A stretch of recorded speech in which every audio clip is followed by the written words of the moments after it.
Hello friends. आज मैं उत्तर प्रदेश के टू चाइल्ड पॉलिसी पर डिस्कस करूंगी जो कि आजकल काफ़ी चर्चे में है। इस वीडियो में हम लोग कुछ ऐसे पॉइंट्स या मिथ्स देखेंगे जो कि सिर्फ हेल्थ, वुमेन एक्टिविस्ट और पॉपुलेशन एक्सपर्ट्स के व्यू पॉइंट को हाईलाइट करेगा।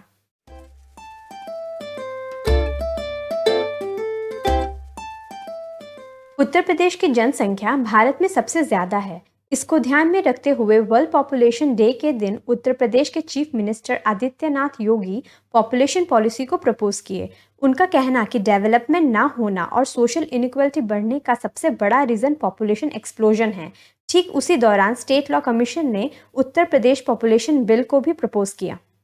एक्चुअली इस बिल के अकॉर्डिंग कपल्स को एक या दो बच्चे होने पर इंसेंटिव्स यानी रिवॉर्ड और दो से ज्यादा बच्चे होने पर कपल्स को डिसइंसेंटिव्स मिलेंगे।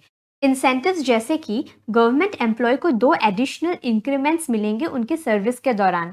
सब्सिडीज भी मिलेंगे जमीन खरीदना या घर बनवाने पे। पानी, इलेक्ट्रिसिटी, हाउस टैक्स पर छूट भी मिलेंगे। अगर सिंगल चाइल्ड है तो एजुकेशनल इंस्टीट्यूशंस में एडमिशन के दौरान प्रेफरेंस भी मिलेगा। सिंगल चाइल्ड को फ्री हेल्थ केयर फैसिलिटी और इंश्योरेंस कवरेज भी मिलेगा, वो भी उनके 20 ईयर्स के होने तक। जॉब में भी सिंगल चाइल्ड को प्रेफरेंस मिलेगा। और जो इस पॉलिसी को फॉलो नहीं करेगा उसके लिए कुछ नुकसान हैं, जैसे कि गवर्नमेंट स्पॉन्सर्ड वेलफेयर स्कीम्स का फ़ायदा नहीं मिलेगा। राशन कार्ड का बेनिफिट केवल घर के 4 मेंबर्स को मिलेगा। गवर्नमेंट सर्विस वाले लोगों को प्रमोशन नहीं मिलेगा। कोई भी टाइप की गवर्नमेंट सब्सिडी नहीं मिलेगी। गवर्नमेंट जॉब्स के लिए अप्लाई नहीं कर सकते। लोकल बॉडी इलेक्शंस का चुनाव नहीं लड़ सकते। इस बिल के आने के बाद भारत में काफ़ी मिक्स टाइप के रिएक्शन देखने को मिल रहे हैं। कोई इसे अनकॉन्स्टिट्यूशनल बोल रहा है, कोई इसे रॉन्ग मॉडल बोल रहा है, कंट्रोवर्शियल कोएरेसिव पॉलिसी बोल रहा है, लेकिन कुछ लोग इसके सपोर्ट में भी हैं। यूपी सरकार का कहना है कि हमारे रिसोर्सेज काफ़ी लिमिटेड हैं। जब उन लिमिटेड रिसोर्सेज के ऊपर हमारी डिपेंडेंसी बढ़ जाती है तो एक इम्बैलेंस क्रिएट हो जाता है। इसलिए पॉपुलेशन यानी डिपेंडेंसी को कम करने पर जोर दिया जा रहा है ताकि लोग इक्वली रिसोर्सेज को यूज़ कर पाए और हमारी बेसिक नीड्स फुलफिल हो पाए। इसी लॉजिक से सरकार इस बिल को लाई है। बट एक्सपर्ट्स का कहना है कि ये आर्ग्यूमेंट देना कि पॉपुलेशन कंट्रोल करने से नेचुरल रिसोर्स सेव होगा बिल्कुल बेसलेस है, क्योंकि नेचुरल रिसोर्स के कंजम्पशन पैटर्न को समझे तो अमीर लोग गरीब लोगों के मुकाबले नेचुरल रिसोर्सेज ज़्यादा यूज़ करते हैं और उतना ही ग्रीन गैस एमिशन करते हैं। बट जब पॉपुलेशन रिड्यूस करने की बात आती है तो गरीब लोग एक ईजी टारगेट बन जाते हैं। आप सोच रहे होंगे कि भारत में ये टू चाइल्ड पॉलिसी पर पहली बार डिस्कशन चल रहा है, पर ऐसा नहीं है। यूपी से पहले भारत में 12 स्टेट्स ऑलरेडी किसी न किसी टाइम टू चाइल्ड पॉलिसी को इम्प्लीमेंट किए हुए हैं। कुछ स्टेट्स ये पॉलिसी अभी भी कंटिन्यू कर रहे हैं और कुछ ऑलरेडी डिसकंटिन्यू कर चुके हैं।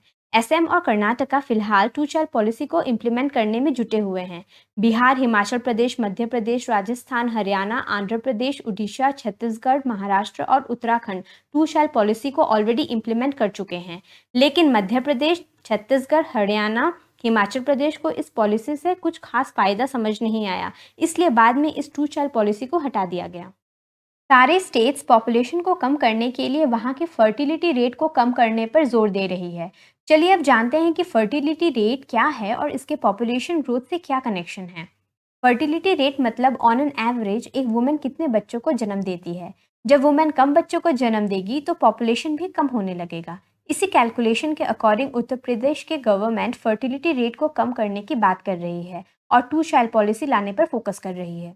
स्टडी के अकॉर्डिंग 2.1 रेट एक बेस एवरेज रेट है जिससे पॉपुलेशन मेंटेन रहेगा। अगर इस बेस रेट से पॉपुलेशन ज़्यादा या कम है तो उसे चिंताजनक समझेंगे। आंध्र प्रदेश का फर्टिलिटी रेट 1.7 है यानी बेस रेट से काफ़ी कम, और दूसरी तरफ बिहार का फर्टिलिटी रेट 3.3 है यानी बेस रेट से ज़्यादा।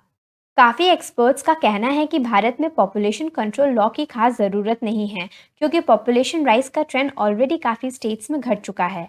दरअसल अर्बनाइजेशन के थ्रू जब फैमिलीज ये एक्सपीरियंस करने लगी कि एक या मैक्सिमम 2 बच्चे रहने से क्वालिटी ऑफ लाइफ काफ़ी बेटर हो गई और वो उन्हें अच्छी हेल्थ केयर और एजुकेशन दे पाते हैं, तो खुद कपल्स अब ज़्यादा बच्चे नहीं चाह रहे हैं। अगर सारे स्टेट्स में अर्बनाइजेशन की ग्रोथ बढ़ती रहेंगी तो अपने आप लोगों का माइंडसेट कम बच्चों पर ही सेटल डाउन हो जाएगा। 1950 से 55 में भारत का टोटल फर्टिलिटी रेट 5.9 था।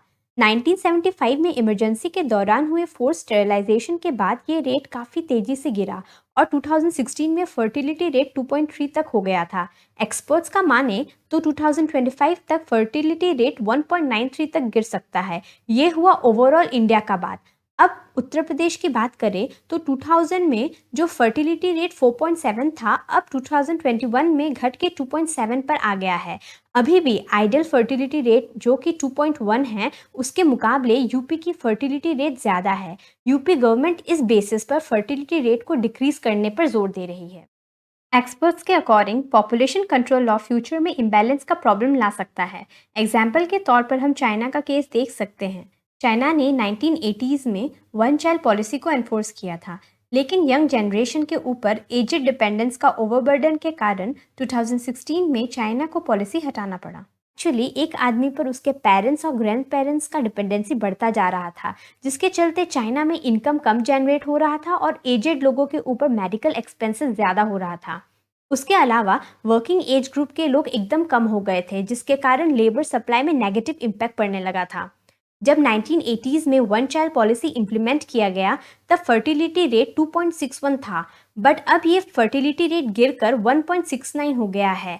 पॉपुलेशन क्राइसिस और वन चाइल्ड पॉलिसी फेलर के बाद चाइना ने इस साल 3 चाइल्ड पॉलिसी को इम्प्लीमेंट किया है ताकि पॉपुलेशन बढ़ सके। अगर भारत की फर्टिलिटी रेट 2.1 से कम हो जाएगा तो शायद भारत को भी सेम प्रॉब्लम झेलना पड़ सकता है। एक्सपर्ट्स के अकॉर्डिंग 2 चाइल्ड पॉलिसी वुमेन को एम्पावर नहीं करेगा, बल्कि उनके ऊपर नेगेटिव इम्पैक्ट ज़्यादा देगा, जैसे कि अनसेफ अबॉर्शंस, सेक्स डिटर्मिनेशन। इसके अलावा जॉब न मिलना, इलेक्शन में कंटेस्ट नहीं कर पाने जैसा नुकसान होने लगे। तो ऐसा एज्यूम किया जा रहा है कि डाइवोर्स केस, सन प्रेफरेंस, डिसओन, डोमेस्टिक वायलेंस काफ़ी हद तक बढ़ जाएगा।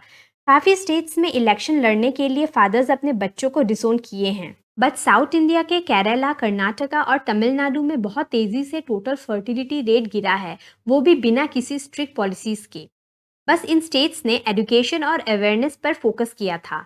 एक्सपर्ट्स का मानना है कि आज के टाइम में अगर हम ये मॉडल अपनाएं तो पॉपुलेशन कंट्रोल कर सकते हैं, क्योंकि कहीं भी पॉपुलेशन रिप्लेसमेंट रेट से बहुत ज़्यादा नहीं है। मतलब इतना भी पॉपुलेशन नहीं बढ़ा है कि इतने स्ट्रिक्ट कदम लिए जाएं।